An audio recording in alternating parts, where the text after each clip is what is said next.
Hello friends I made this for. Welcome to another edition of Indie Tarot Deck Review. Today's Indie Tarot deck is the 8th House Tarot. Now just to give some little refresher course on how I look at Indie Tarot decks, I'm going to be rating this tarot deck not on its packaging, but more so its representation, its art style, which of course is something that's just my opinion, but it's like how cohesive is the art style, right? And then, of course, is it easy to read? And does it add something like an extra point for originality, something that it adds to this tarot genre? So to really get us in, let's start with the packaging. Of course, that's not going to mean anything to the final point system that I have given this deck, which you will find out what I rated it and why. But I do think it's important to kind of discuss what the packaging looks like. So the packaging is like this. It's a pretty loose box, which is actually not a bad thing. But for me, on a personal side note, this is not the kind of box I would ever throw in my purse. This is definitely a bedside or an altar deck, because if I were to throw this box in my purse, the top kind of comes off really comfortably. I would be worried about my cards spilling out in my bag. So that's really like my thoughts about it. You could always put this deck in a different container, in a bag, inside the box, whatever feels most comfortable to you. It's a good box though, because it is easy to open. But is it a travel deck for me? No. I will say that I love this deck a whole lot. The 8th House Tarot, the 8th House Tarot is really deeply connected to astrology. It even says an astrological tarot deck. So that's what it is. And if you've been on my page for a while, if you've ever seen a video of mine, you know that astrology and tarot are like this, as far as how I feel about it. They're deeply tied together, they're deeply connected, and they really help support one another when we're trying to learn more about one or the other. So I knew I had to have this deck when I found out. Because even though I'm not really a fan of collage, and I've said that before, this is a collage-y deck, but done in an interesting way that I really do enjoy. So it kind of made me I wouldn't say a convert how I feel about it, but it is really decent. It's really, really good as far as the art goes. It was something that I was really interested in. So that's the back of the cards.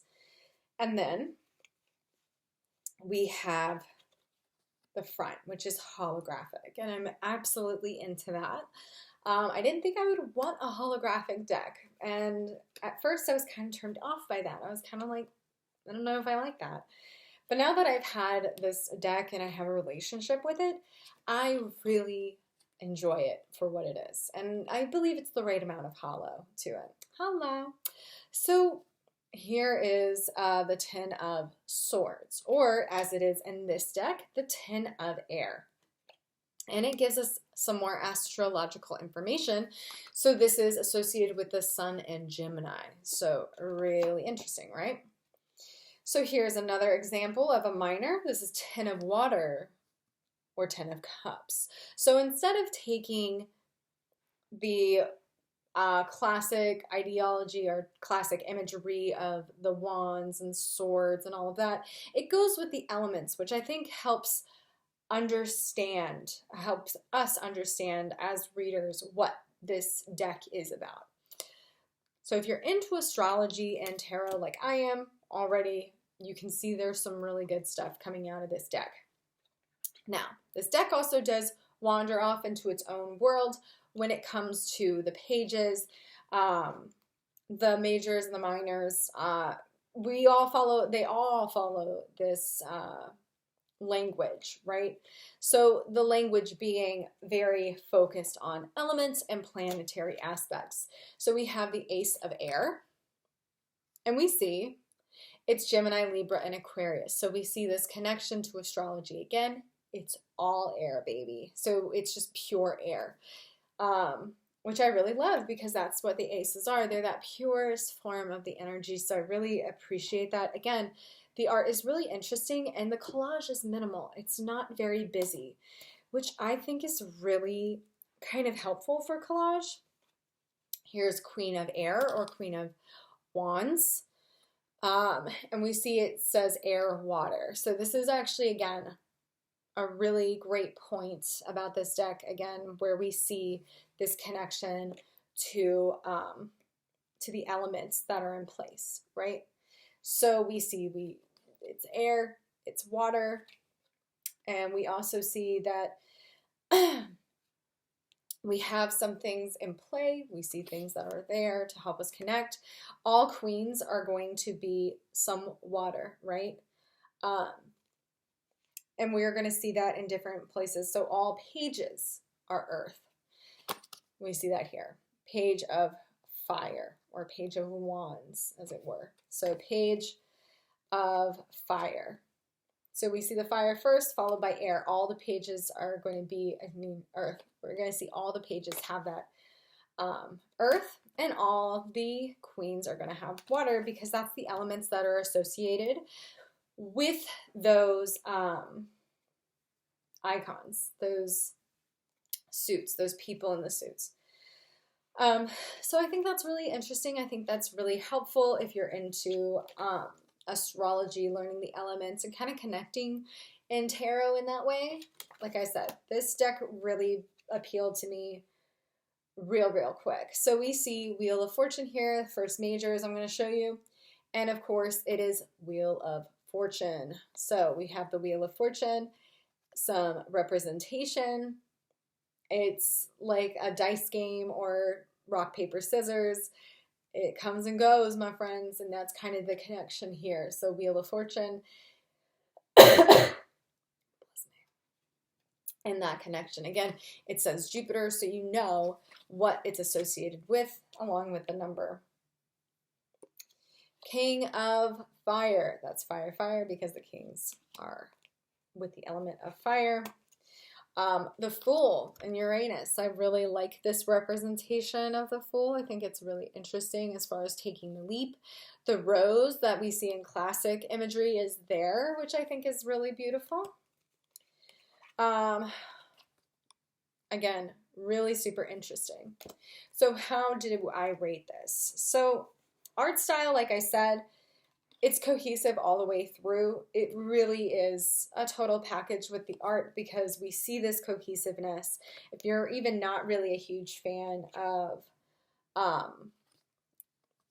this sort of collage style, it's kind of okay with how minimal it is. So art style, I gave it a 3. It could get a 3 out of 3. So it got a 3. Perfect score for me because I think it's well executed. It follows through all the cards really well because ultimately art style to me is very personal on what you connect with, obviously. So I'm rating it as, does it follow a cohesive look that makes sense through the entire deck? Yes, 100%. Another thing about this deck, representation. So you notice so far we don't see a whole lot of people. I think that is kind of a good thing. We see a lot of hands, so we can kind of keep it open and about whoever we want and kind of allow ourselves to be present in whatever way. But there are people in it, so let us see. Representation in this deck, I gave a 2 out of 3 because even though it's mostly not represented by people, there are people in it, and to me there is a mix of different type of people, but it's kind of not so much. So we just see different types of people, different nationalities, and it's semi-inclusive, but there's still not the variety that I, would get a 3 would be like maybe someone in a wheelchair or someone with a prosthetic or, just a little more on the edge about that representation. Is it problematic? In no way. It really almost got a 2.5 for me. It was right on the edge. It was really leaning towards that, but I'm being a stickler for the rules. Again, if representation doesn't matter to you in the tarot, I'm not going to beef with you on that. That's your call, right? If that doesn't bother you, if that's not something you're looking for, ignore that part completely. You can just take that out of the equation. But yeah, we don't see anyone with larger bodies or disabled bodies. So just as I had an issue with my last indie deck review, the Way Home Tarot, not bad, but just an area we could push. We could push it a little bit more. I gave that deck a 2 as well. You can tell that there's some extra representation put into it. Again, we see that there's someone who's not a white person, right? Because classic old tarot, mostly white people. And I like to just see a variety because the world is variety. But not bad.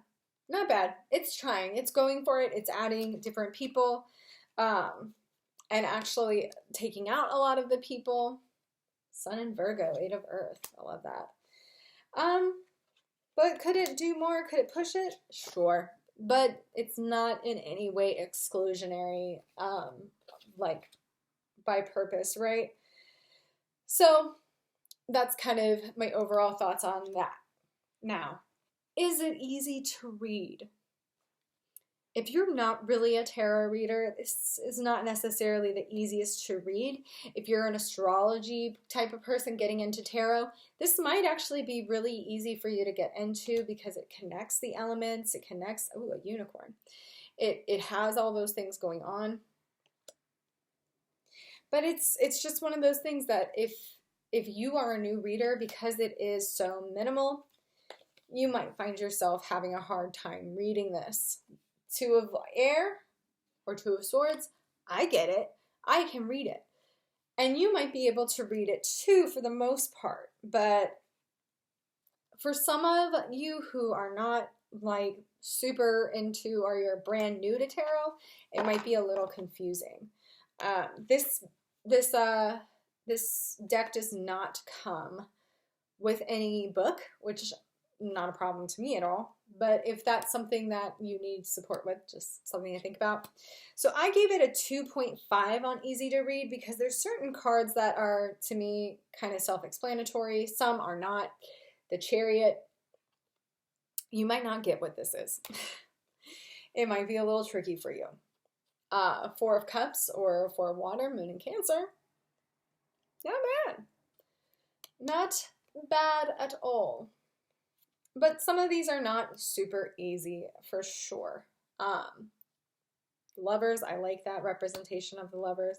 The Star, an interesting take on the Star. Again, really simple, but to the point. So I think it's mostly like, okay, if you sat with these cards after you pulled them, you would be able to get a good idea.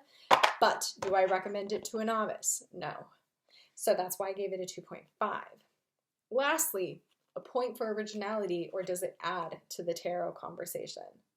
Gets a point for that right off the bat for me. Because like I said, I love astrology, I love tarot, I love mixing them, and I really truly feel like this deck does do that. The deck does do that, y'all. Sun in Capricorn, one of my favorite cards here. Kind of interesting, kind of meh. The Sun, actually kind of really love that. But yeah, it's a good deck. It's definitely a deck that I have recommended to people.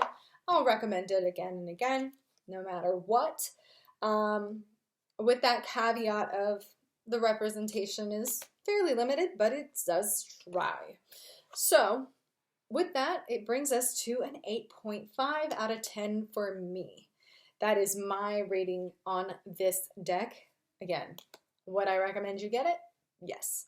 If you're a first-time reader, maybe just get another classic tarot deck. Like I always say, get the Smith-Waite deck to kind of help ground you in the classic vision of what tarot looks like. But if you are someone who likes to collect tarot, you are a reader, Yes, get this deck. It's a great deck. 2 of Cups, 2 of Water. Love it. Love, love, love, love, love. I think it's a beautiful deck. I didn't know what to think, with the style or this holographic.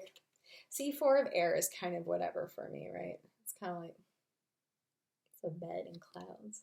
I don't know. That's just my opinion. But do I think this adds to the conversation around tarot? Does it kind of deepen my connection and see tarot differently? For sure, yeah. But would I recommend it to a novice? No. If you are someone who loves tarot, you will love this. If you're into astrology, I think you'll get a lot out of this as well. I think it'll help you connect with tarot if you're not quite a tarot person. I think this deck is got a lot to offer, and I think the person who made it, they put a lot of care into this deck. They put a lot of care into how they want the cards to feel, because the cards feel great in my hand. They put a lot of care in how to represent these cards, right? 9 of Fire, Moon in Sagittarius. I like this representation for that like push, push, push to the just keep it going, And then 10 of Fire is pretty perfect too. 10 of Wands is what it is. So I think there's a lot of good aspects to it, like I said. Not for if you're needing a brand new deck for the first time. It's a really great indie tarot deck. I've used this deck when talking about astrology and tarot on my channel before because, look, it's fucking Taurus, y'all. The Hierophant. So it does a good job at helping bring that connection together. So definitely recommend this deck. It's an easy one to shuffle too. The size of the cards is good. The feel of the feel of the cards is good. So that is my quickie, as quick as I could make it, review on the 8th House Tarot. I believe the best way to find this deck is you can get it on Etsy. You can also find, I think it's the 8thhouse.com is the website. I might be wrong. It's not actually on here, which I actually like because it gets tacky when you put too much information on your deck. I'm just saying. But yeah, that is my review of this deck. Definitely check it out. This print of this deck, I believe they are out. They came out with a 2nd edition or 3rd edition, I believe. That is not holographic. So if the holo was throwing you off, don't worry, friends. They got another one for you. I don't know where you can get a holographic version. But if you're just trying to get this deck, make sure to check them out on Etsy before you quote me on that. But yeah, definitely check out that shop. I got my deck off of Etsy. Definitely recommend you check this shop out on Etsy. Just Google the 8th House Tarot and an astrological tarot deck. You will find it. And if you love it, let me know. If you have this deck already, let me know what your thoughts are about it. Again, I gave it an 8.5 because I'm very picky. It was almost a 9 for me. So was the fucking, what's it called? The Way Home Tarot. But I am a stickler, so 8.5 is really fucking good. I don't know if anyone's ever going to get a perfect 10 from me. But anyway, thank you for being here. Let me know in the comments if there's any tarot decks, indie or otherwise, that you want me to review. I've already done a Dolly tarot deck review. It was so-so for me. But if you love that one, go bash me on that one. Make sure to hit like, plus, and subscribe. And of course, follow me on TikTok because I also do shorty tarot reviews or tarot talks on there. Tarot tips on that. And you can find me on Instagram where I share my art, where I'm making my own personal deck. And of course, last but not least, if you are interested in working with me one-on-one, hit me up at subnormalchild.com. Again, I'm subnormalchild everywhere, so just Google that shit and hopefully you will find me, friend. But with that said, I would love to work with you. If you're interested in working with me, I read tarot professionally, so hit me up.